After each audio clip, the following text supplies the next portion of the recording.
अक्टूबर को दिव्यानी राणा का नामांकन है। नगरोटा सीट से नामांकन करेंगी दिव्यानी राणा और नगरोटा से बीजेपी उम्मीदवार है दिव्यानी राणा। आपको जानकारी दे दें कि नामांकन के बाद जनसभा को भी संबोधित करेंगे दिव्यानी राणा। आपको ये बता दें कि 11 नवंबर को चुनाव होंगे और 14 नवंबर को नतीजे आएंगे। जम्मू कश्मीर में उपचुनाव को लेकर तैयारियां शुरू हो गई है और आपको जानकारी दे दें कि यहां पर सियासत भी गरमाती नजर आ रही है। आपने देखा, दरअसल बीते दिन भारतीय जनता पार्टी ने उपचुनाव को लेकर अपने उम्मीदवारों की घोषणा कर दी, जिसमें नगरोटा सीट से दिव्यानी राणा को टिकट दिया गया। साथ ही साथ बडगाम सीट से भी उम्मीदवार की घोषणा कर दी गई है और इसको लेकर दिव्यानी राणा ने आलाकमान का आभार जताया। साथ ही साथ जनता की तरफ से जो प्रेम मिल रहा है, जो प्यार मिल रहा है, इसके लिए भी उन्होंने आभार जताया है और साथ ही साथ कहा है कि नगरोटा सीट से जो जनता की उम्मीद है हम उस पर खरा उतरेंगे। और आपको ये जानकारी दे रहे हैं जहां पर उपचुनाव से जुड़ी हुई ये बड़ी खबर। 18 अक्टूबर को दिव्यानी राणा का नामांकन है, तो जैसे ही बीते दिन प्रत्याशी के नाम की घोषणा हुई, वैसे ही अब नामांकन की तारीख की भी घोषणा हो गई है। आपको जानकारी दे दें कि दिव्यानी राणा 18 अक्टूबर को अपना नामांकन करेगी।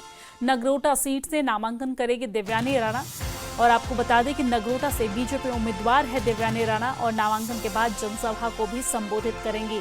दरअसल अगर नगरोटा सीट की बात की जाए तो नगरोटा सीट से देवेंद्र सिंह राणा इनके पिता थे, जिनके निधन हो गए। उसके बाद भारतीय जनता पार्टी ने उनकी पुत्री यानी कि दिव्यानी राणा पर यह दांव खेला है। और इसी खबर पर ज्यादा जानकारी के साथ हमारे संवाददाता समीर भट्ट हमारे साथ जुड़ गए हैं। समीर, क्या कुछ अपडेट है आपके पास, क्या कुछ विस्तार से जानकारी, क्योंकि जानकारी ये सामने आ रही है कि 18 अक्टूबर को दिव्यानी राणा नामांकन करेंगी। सही कहा। और देखिए, मैंने उनके जो ऑफिस के लोगों से बात की तो उन्होंने ये कंफर्म किया कि 18 तारीख को 18 अक्टूबर यानी कि परसों दिव्यानी राणा, जो कि नगरोटा से पार्टी की बीजेपी कैंडिडेट कल घोषित हुई है, उनको नॉमिनेशन वो फाइल करेंगी और उसके बाद नगरोटा में एक बड़ी जनसभा को वो संबोधित करेंगी। नॉमिनेशन के बाद एक रैली की सूरत में उनका नॉमिनेशन होगा और उसके बाद एक रैली को वो संबोधित करेगी। तो एक तरह से वो अपनी पोल कैंपेन का भी वहां से शुभारंभ करेंगी। इसमें सीनियर लीडर जो पार्टी के हैं वो सारे होंगे, जिसमें जम्मू कश्मीर प्रदेश बीजेपी के प्रेसिडेंट सत शर्मा है, leader of opposition Sunil Sharma के भी आने की तवक्का है और एमपी जुगल किशोर उनके भी आने की संभावना है। हो सकता है डॉक्टर जितेंद्र सिंह भी, जो कि उनके अंकल भी हैं और यूनियन मिनिस्टर हैं, वो भी इसमें शामिल हो सकते हैं। तो बड़े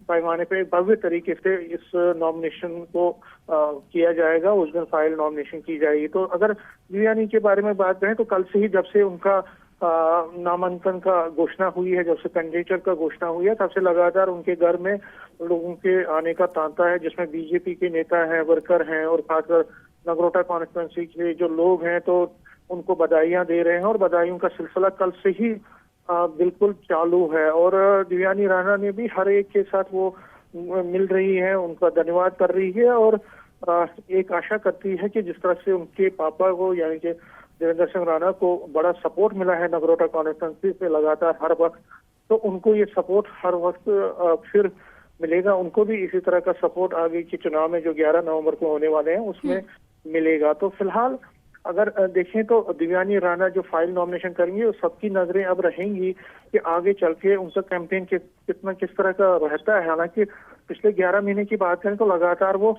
जब से उनके पापा का स्वर्गवास हुआ है तब से लगातार वो नगरोटा में ही रही है और नगरोटा के हर एक जगह पे उन्होंने भ्रमण किया है और वहां पे हर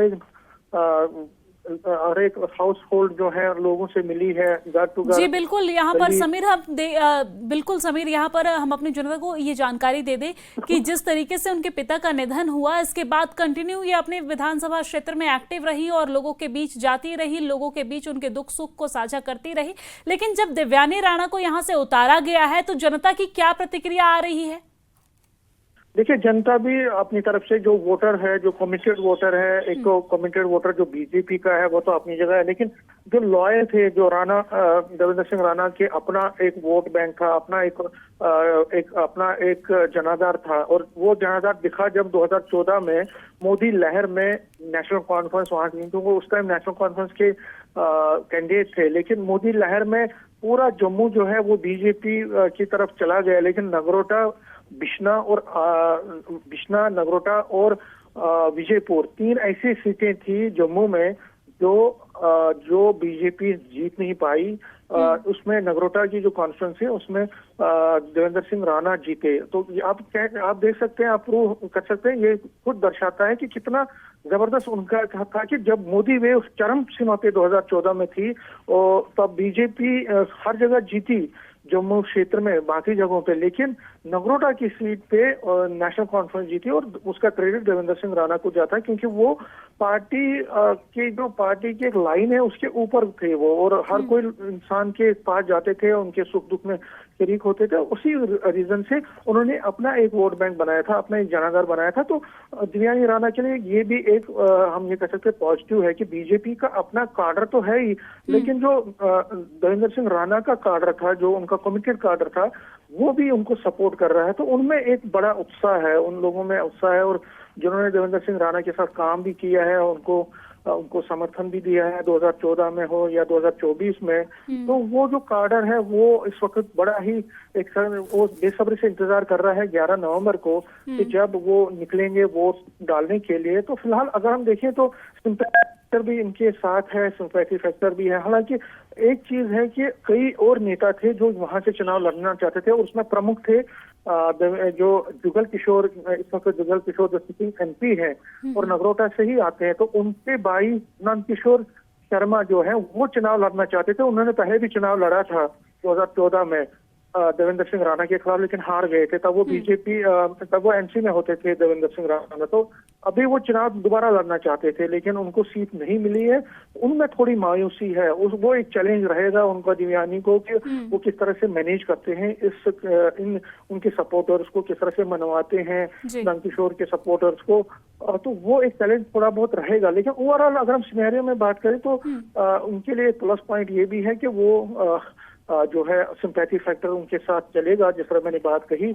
और जो कैडर है बीजेपी का और देवेंद्र सिंह राणा का जो पर्सनल कैडर था, जो उनके साथ एक पर्सनल टच में रहता था, तो वो जी बिल्कुल। यहाँ पर समीर देखा जाए तो उनका पर्सनल एक वोट बैंक है देवेंद्र सिंह राणा का, चाहे वो एनसी में रहे या बीजेपी में, दोनों जगह काम करते हुए उन्होंने इस विधानसभा क्षेत्र से जीत हासिल की है, और कहीं ना कहीं इसका फायदा जो है उनकी बेटी को मिलता दिख रहा है, और सिंपैथी फैक्टर भी एक सामने आ जाता है। और यही वजह है कि भारतीय जनता पार्टी ने देवयानी राणा पर यह दांव खेला है। बहुत शुक्रिया तमाम जानकारी साझा करने के लिए, हमारे साथ जुड़ने के लिए।